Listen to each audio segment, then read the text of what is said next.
Hello po, magandang hapon. Update po tayo dito sa malapit na rin po namin siyang i-turn over sa may-ari.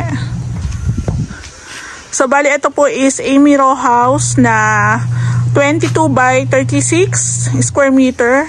Full renovation po ito kasama ng extension. So ito po yung sinasabi ko sa inyo before na yung deco stone namin dito kinulang, kinapos. Pero para ma-hide po yung kulang, ginawa na lang po namin siya ng plant box. So okay lang din kasi ang combination naman natin dito is may kasamang white.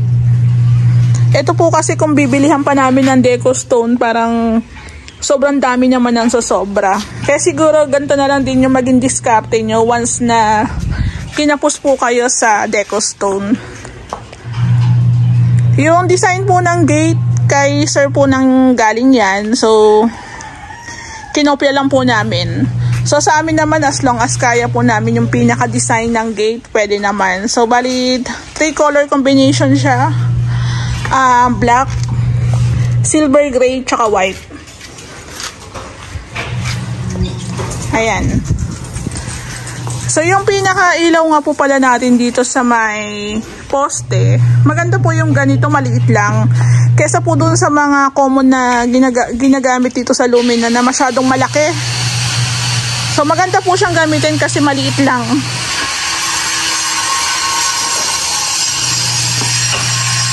Ayan.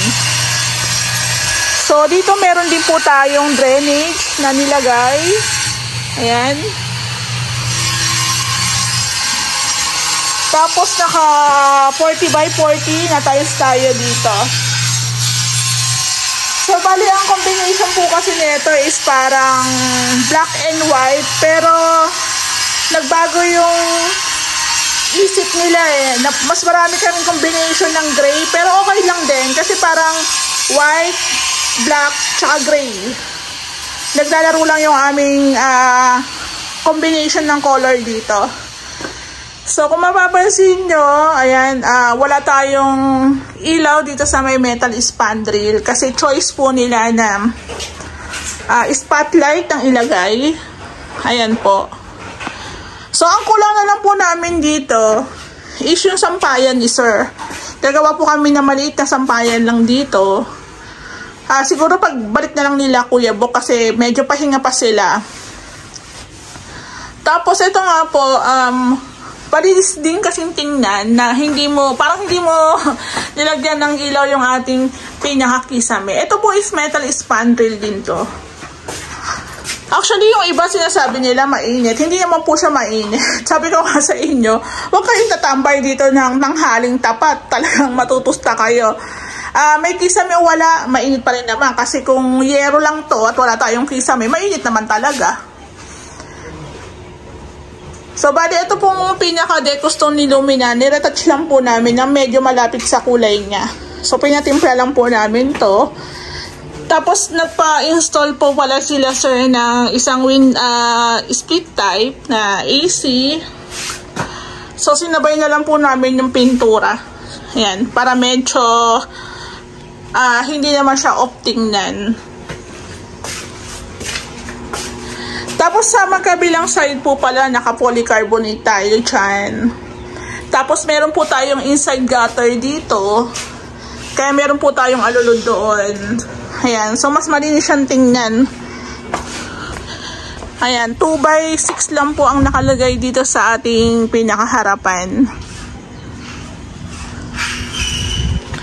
So dito po sa loob, gumamit tayo ng 60 by 60. Na marble white.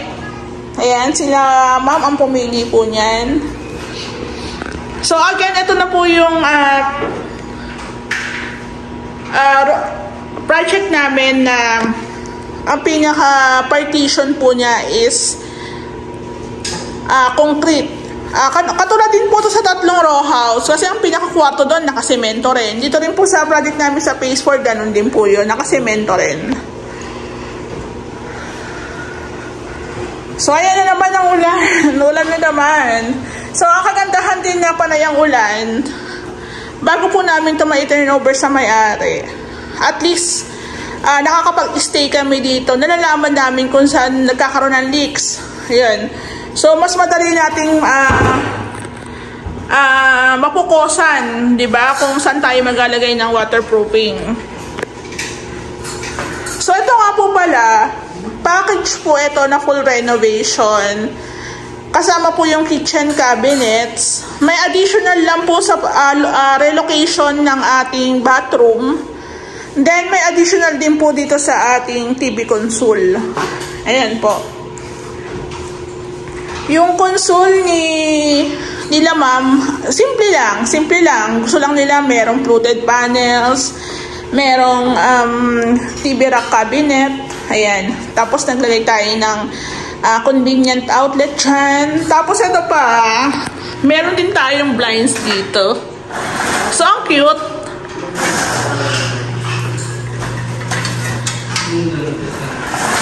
Ayan po, ang cute, diba? Sumasabit lang po ito, pero pwede nyo naman pong ayusin. Actually, sa TikTok lang po namin to in order. Ayan. Dati po sa Lazada ko mo-order. Tapos, yung in-orderan ko po sa Lazada, meron po pala siya sa TikTok.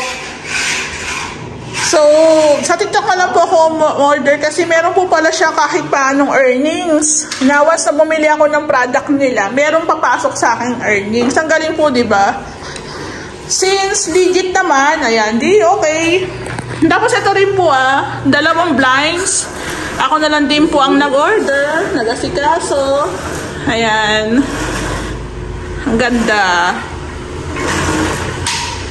So, depende pa rin po sa inyo kung gusto nyo magpa-customize o gusto nyo sa online lang, kung okay na sa inyo. Ayan, picturean natin. Diba, shala? Diba, imagine row house lang to, pero ang ganda na ng itsura. Ang ganda. So, kulang na lang yung TV dyan ni sir. Ayan. Tapos, yung fluted panels po natin. Ayan, direct supplier tayo. Kung bibilihin ko po ito sa All Home Wilcon, baka po nasa 800 o 1K po ito. Pero ito, nakuha ko lang po ito ng 600. Tapos, pinick up na lang namin ni Ray kasi nga, meron din po kaming kulang sa Bulacan na parang molding and molding. Since 4 pieces lang naman, sinabay na namin. O, diba? Yung mga handle natin, sa TikTok din po to. Ayan. O, diba? Ang galing, oh. Ayan po. Ayan, diba? Itong unit nila, sir, hindi ko po siya ganong na-updatean. Gawa ng nag-aasikaso po kami ni Ray sa Bulacan. Yun nga kasi yung client ko doon sa Bulacan, babalik na po sila ng Dubai. Kaya humingi po ng pabor sa akin na kung pwede ma-rush na para ma-stayan naman nila at least kahit 1 week lang. So ito naman kay ma'am, kay sir, okay naman na to. Meron na lang po kaming mga pahabol na ini-install. Katulad po ng ilaw sa bar counter, tsaka yung mga accessories po sa bathroom na dala nila. So ako naman, kaya nandito naman ako kasi po, hakutin ko na po itong table saw. Lipat ko po yan sa phase 5 para malinis na rin po dito, mahakot na rin po yung mga gamit pa unti-unti. Ayan. So ito po, naka PVC ceiling panels po lahat tayo dito. Ayan. So naka fencing board din po ito, tapos meron din po siyang insulation. So medyo magastos, pero yun po kasi yung proseso ng Ray House Makeover pang matagalan na pang siguraduhan na talaga Pero kahit na patong-patong o magastos sa materyales, sulit pa rin sulit pa rin kasi ikaw pa rin naman ang magbe-benefit niyan, 'di ba? As client, 'di ba? Ikaw pa rin ang magbe-benefit niyan.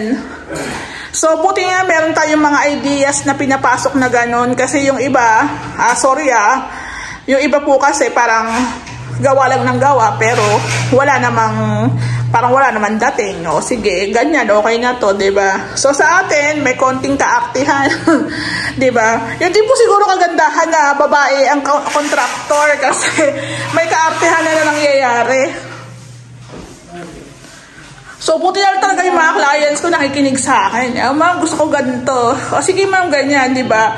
So, minsan, may mga contractor kasi nagsasuggest din na mukhang okay naman.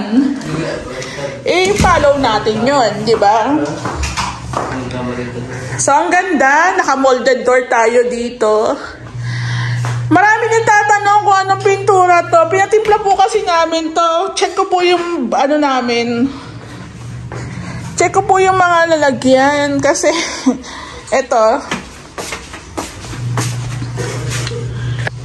Nippon paint na easy wash. Tapos, ito po kasi yung namin. Hirapan akong makita yung cool gray. Ayan, cool gray. Nippon paint po ito. Pinatimpla namin. Tapos yung kulay namin sa tawag dito, sa cornisa, neutral gray naman. Ayan. Tapos, ano pa bang kulay ito? Seal gray. Ayan, seal gray. Ito po pala is cool gray ng Nippon paint. Tapos yung cornisa natin is, tawag ito, rain or shine na neutral gray. Tapos ito po, Davies na seal gray. Ayan. So, combination siya ng mga gray. Diba? So, ito, kung gugustuhin yung dalawang kwarto, pwede. Kung gugustuhin yung dalawang kwarto, pwede. Pero since ang gusto ng may-ari is isa lang, ayan. Malaki rin po siya halos. So, bali naka-PVC panels din po tayo dito. Na-install na po ni Ray yung ating mga outlet. Ayan. Mas safe po itong gamitin. Ito po yung outlet na with ground. May takip po yan na hindi basta-basta matutusok ng bata. Ayan. So, yan na lang po yung ginagamit namin. So, doon sa mga client ko na hindi ko masyadong na-updatean, huwag po magtampo. Kasi medyo busy lang din po talaga. So, dito tayo sa part ng ating bar counter. Ayan. Tapos, yung ating ilaw nga, ini-install na ni Ray. Tapos, retouching ulit si Kuya Joseph. Tapos, yung ating cabinet dito, medyo mataas. Gawa ng mataas yung kanilang pinaka-extension. Hindi po katulad sa mga SF, medyo mababa ng konti. Ayan, ang ganda niya. So, ito na po pala yung ating lababo, yung ating kalan. Ayan, maliit lang po ito. Ayan siya. Tapos, dito po yung ating tangke. Ayan, niretouch po kasi. Dito yung ating fittings. Tapos, andito yung ating, ayan, yung ating, ang tawag dito, full out tray basket. Ayan, sa daming mini-mention sa vlog, halos nakakalimutan ko na yung tawag. Tapos meron tayo ditong ilaw. Ayan, tricolor. Ayan po, diba? So, bali sa pinakagawa po ni Ray, naglalagay po talaga kami ng ilaw dito. Kasi let's say, ayan, diba? Wala kang ilaw dito. Mas maganda kasi dito sa ilalim ng cabinet, medyo maliwanag. Ayan. Kung meron ka namang ilaw dito, tapos wala kang ilaw dito, tingnan nyo. Diba? Parang mas okay pa rin yung may ilaw. Kasi mas maganda, halimbawa, naghuhugas ka dyan, talagang makikita mo talaga. O kaya nagluluto ka, talagang kitang-kita mo. Halos konti na lang, tapos retouch pa rin po ulit. Tapos dito naman po sa bathroom, ito yung pina-install nila ma'am. Hindi ko lang alam kung magkano po ito inabot. Tapos ito nga po, Ito yung mga fittings na dala nila ma'am. Ini-install na rin nila konti-unti. Ito yung ating toilet bowl. Ito yung kanilang sink. Lavatory sink. So ito po pala is walang kasamang gripo. Siguro bilihan na lang namin. Ayan, ito yung towel rack nila. Tapos shower. Lalagyan ng sabon na ito. Tapos ito pang isa na towel rack, siguro dito na lang. Pwede siguro dito. O kaya dito. Dito na lang kaya isa. Towel rack. Yung bathroom nila sir dito medyo malawak. Kaya kahit siguro trip kong maglaba dito sa loob, pwede rin eh. Kasi maluwag.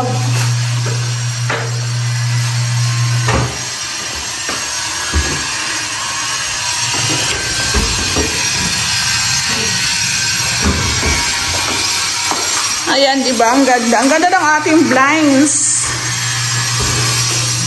Ito yung mga outlets, ay mga switch na nilagay natin. Ayan, Royo po yung brand dyan. Ang mahal po pala nito sa hardware. Buti na lang sa ano ako nag-order. Sa TikTok, halos same lang. Ang mahal niya po pala nito kasi nag-try si Ray bumili sa ano, sa hardware. Ang mahal, nasa 230. Ito wala pang 200 pag nabili ko yan. Tapos yung mga ibang ilaw po ni ma'am katulad po nito, sa TikTok ko lang din po yan in order. Kinuha ko lang po yung pinaka details kasi sila man po ang umorder na sa kitchen. So in-orderan ko po ng medyo malaki. Sabi ko nga sa inyo, pag pang cove light medyo malaki para mas magandang tingnan. Ayan.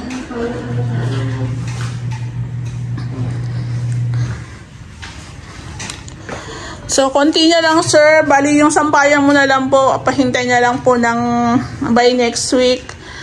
Tapos itong loob, okay na po to. Yung total po ng babayaran nyo siguro pag ano na lang po, pag natapos na lang po lahat. So sa share ko nga lang po pala sa pinaka renovation ng Ray House Makeover, nag-aabono po talaga kami. Minsan iniipon ko po muna kaya tawag dito, i-consider nyo po yung gano'n na style namin. Kasi kung kada abono ko, isisingilin ko po sa inyo, nakakalito po kasi yun. So, ang ginagawa ko, the rest na sa akin ipapaubayan ni client yung mga ibang materyales, ibang mga accessories na inaabonohan ko, nire-record po namin yun. Pagka-record po nun, pag patapos na po yung unit, tsaka ko po yun ito total, tsaka nyo po yung babayaran sa akin ng buo. Pero again, wala naman na magiging problema kahit mag-abono ko, diba? Pabor pa nga yun sa inyo. Meron kasi ako naging client dati na parang ayaw niyang naiipunan siya sa akin ng utang. Diba? Ang purpose ko naman kasi, yun nga, nakakalito kasi kung ay ma'am, bumili kami ng ilaw sa CR, babayaran niya.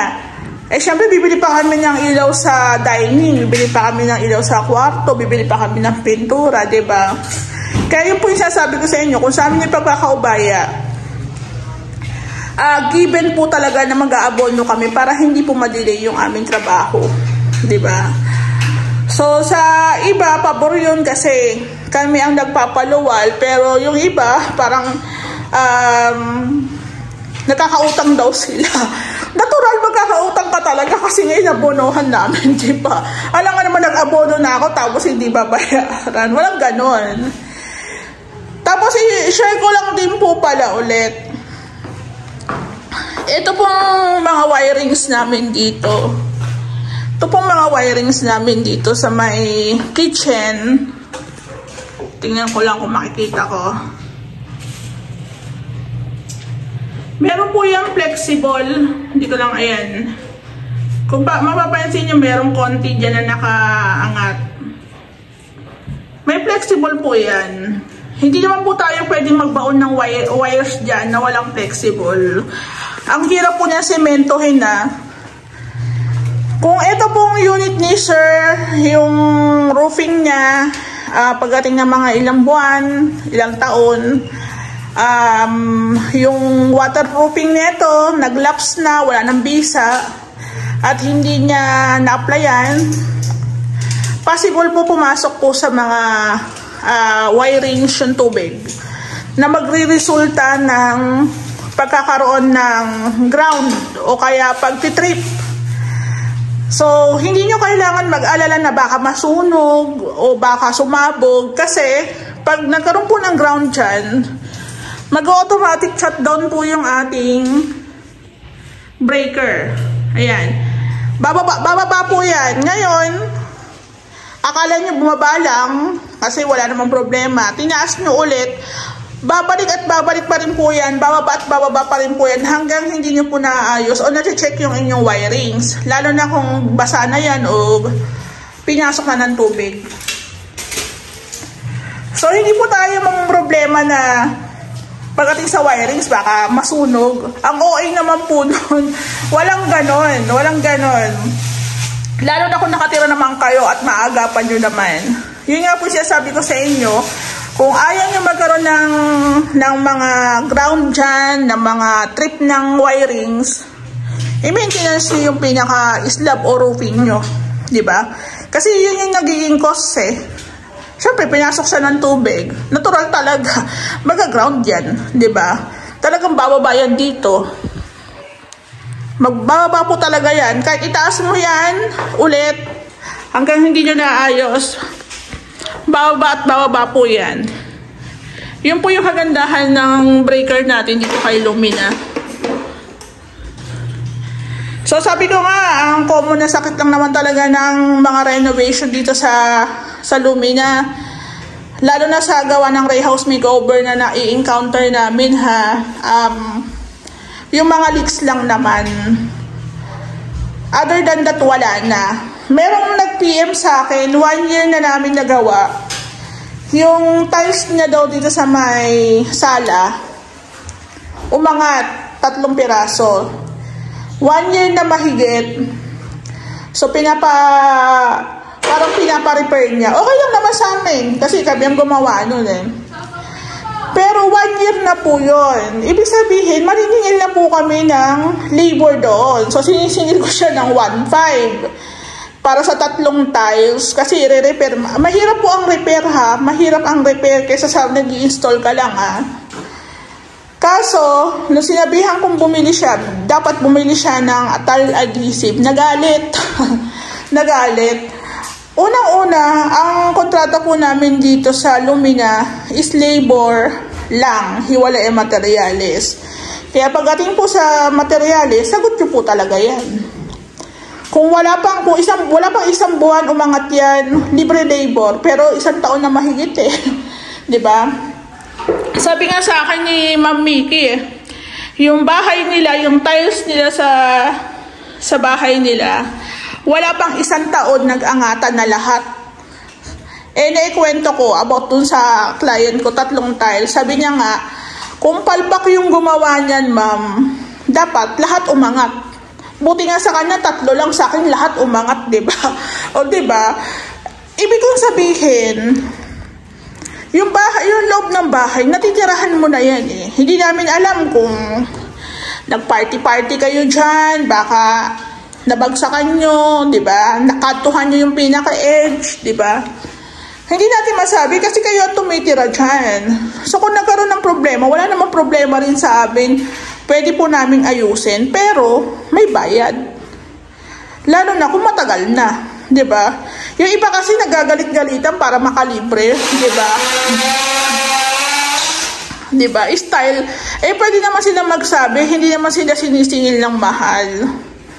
Kaya doon po sa mga nagpapagawa ng unit, nagpaparenovate, meron si contractor, meron yung tinatawag na back job repair, mga yung iba 1 month, yung iba 2 months, yung iba 3 months, yung iba nga wala eh, di ba? Pero pag tumagal na ng 1 taon yan, wala pong libre sa labor, babayaran nyo talaga yung gagawa kasi inabalan nyo eh, di ba? So yung iba, kaya ito sinasabi ko sa inyo, kami humawak ng unit nyo, kami gumawa. Maging maayos yung relasyon ng contractor sa client. Lalo na kami, maayos kami kausap kung maayos din yung kliyente. Kasi once na nagkaroon po ng problema yung unit, tanging contractor mo lang din ang makakaresolba ng problema ng unit. Hindi po iba. Katulad nung nagreklamo sa akin, pinahawakan niya na yung wirings niya sa iba, tapos tsaka lang siya nagreklamo sa akin. Kung tutusin, dapat hindi ko na pinaayos yung kay Ray kasi nagalaw na ng iba. Pero since, ayun nga, natalak-talakan na ako, pinaayos ko kay Ray. Ayun, libre. Diba? Hindi pa nagbayad o di man lang nag-thank you. So, ganun talaga ang buhay. Minsan, may mga maayos talaga at matitinong tao. Minsan, para lang makalibre, nagagalit. Basta ako, sabi ko sa inyo, pag may problema yung unit na ginawa namin, i-message nyo lang ako ng maayos. Pupuntaan po yan ni Ray, walang problema. Never po kaming tumanggi, never din po kaming naningil ng malaki. Depende na yan sa inyo, pakonsuelo di bobo kung gusto nyo mag-abot, diba? Kaya ayun, na-share ko lang kasi alam nyo na, nakakasad lang. Siyempre may pinagsamahan kayo tapos dahil sa ganun lang galit agad. Pwede naman daanin sa mabuting usapan. So eto po, pag natapos na, nalinis na, magkakaroon pa tayo ng final vlog dito. Tapos ito-total ko na po lahat ng nagastos kasi halos lahat ako na rin po ang nag-asikaso dito. Ayan, medyo marami lang akong na-share sa inyo pero ayun, pasensya na at naputol. Marami po ako na-share pero real talk lang po yan. Kasi minsan matinong contractor ka na, mais na contractor na kaya na kaso may ibang tao na hindi maayos ang ugali. So ito feeling ko po ito is hindi po ito umabot ng parang hindi po siya umabot ng mga 600. Parang hindi po ito umabot ng 600. Pero ito total ko pa rin po para may idea kayo. Ayan po, maraming pong salamat.